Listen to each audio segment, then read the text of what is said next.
उन जो जेजेपी बढ़ाने जा रहे थे दुष्यंत चौटाला जी से और अजय सिंह जी से, ये बार बार उन्होंने कहा था कि तुम इस समय ऐसी सिचुएशन मत पैदा करो पार्टी के लिए ताकि जहां मेरे वर्कर का नुकसान हो। अब जेजेपी का विलय हो चुका है बीजेपी में। 3 उपचुनाव आपने देखे होंगे, तीनों उपचुनावों में ना झंडा ना डंडा ना कैंडिडेट। ये कहते हैं कि दादाजी अगर जेजेपी ज्वाइन करे तो उनका स्वागत है, यानी कि वहाँ पे भी वो एक घमंड के रूप में बात करते हैं। कोई भी पोता अगर अपने दादा के पैरों में जाएगा अपनी गलती मानेगा। ओम प्रकाश चौटाला ने एक बयान दिया था कि सत्ता परिवर्तन के लिए हम कांग्रेस के साथ भी समझौता कर सकते हैं, जेजेपी के साथ भी जा सकते हैं, अन्य किसी पार्टी के साथ भी जा। क्या आने वाले भविष्य में इनेलो जेजेपी एक हो सकती है? देखिए, उन्होंने जेजेपी के साथ जा सकते हैं ऐसी टिप्पणी कभी भी नहीं की। और दूसरी बात, जो कांग्रेस की बात उन्होंने कही, उन्होंने ये भी नहीं कहा, उन्होंने ये कहा कि जो आदरणीय चौधरी देवीलाल जी की नीतियों में आस्था रखी वो उनका स्वागत है। और जहाँ तक सवाल आपने कहा कि गठबंधन का, तो सेंटर में जो आपने देखा होगा अभी चल रहा है तीसरे मोर्चे का गठन, क्योंकि जब जिस समय कांग्रेस, एक समय ऐसा था कि कांग्रेस तानाशाही पे उतर आई थी, तो तीसरे मोर्चे का गठन आदरणीय चौधरी देवीलाल जी ने किया था। अब भारतीय जनता पार्टी भी तानाशाह सरकार है, इनके इसके विरोध में तीसरे मोर्चे का गठन होगा, उसके लिए उन्होंने हमेशा बोला है। जिस तरह से अजय सिंह चौटाला कहते हैं कि हमारे परिवार में बड़े हैं, वो जो कहेंगे हम उसको मानेंगे, क्या कभी ऐसी बात हुई हो कि दोनों जेजेपी और इनेलो एक हो उसको लेकर?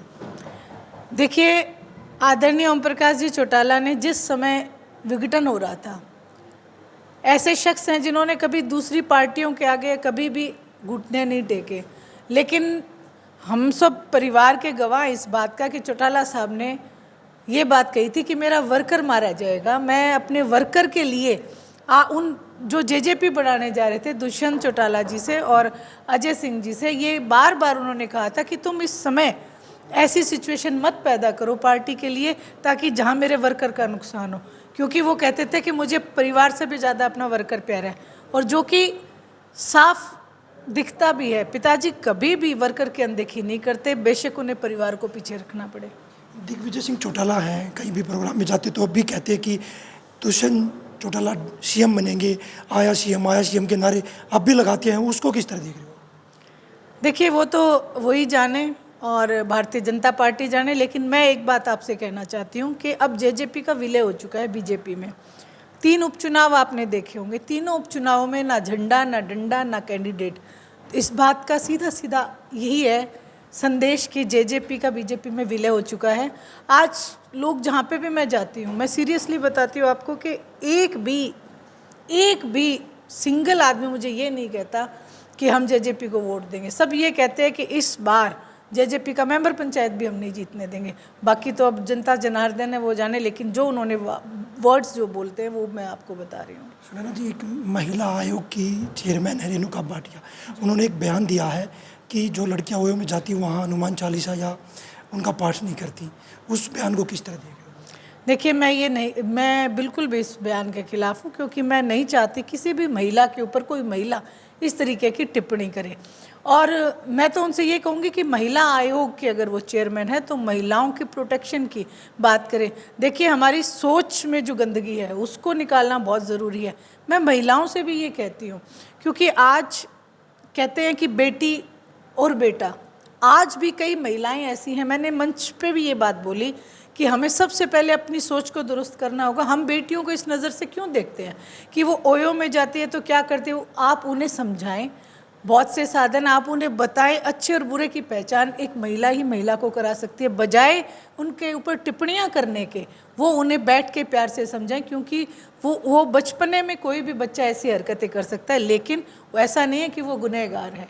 उसकी समझ में फ़र्क है, हम उसकी समझ को परिवर्तित करें, ऐसा हमारे अंदर टैलेंट होना चाहिए। सुनैना जी, जब दिग्विजय से बात करते हैं या अजय सिंह चौटाला से बात करते हैं, वो कहते हैं कि जब हमारे आदरणीय ओम प्रकाश चौटाला जी कहेंगे तो हम जेजेपी को इनेलो में ले जा सकते हैं।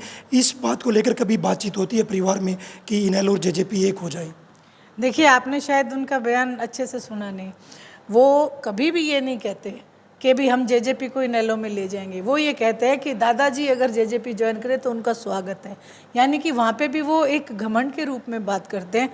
कोई भी पोता अगर अपने दादा के पैरों में जाएगा अपनी गलती मानेगा, तो उसका एक अलग बात है। लेकिन कोई पोता इस तरीके से कहे कि जेजेपी में उनका स्वागत है, तो जिस इंसान ने 88 साल तक खून पसीना करके इंडियन नेशनल लोकदल खड़ी की, उस इंसान को ये बात कहना, मैं नहीं मानती कि उनकी कोई इज्जत की बात है।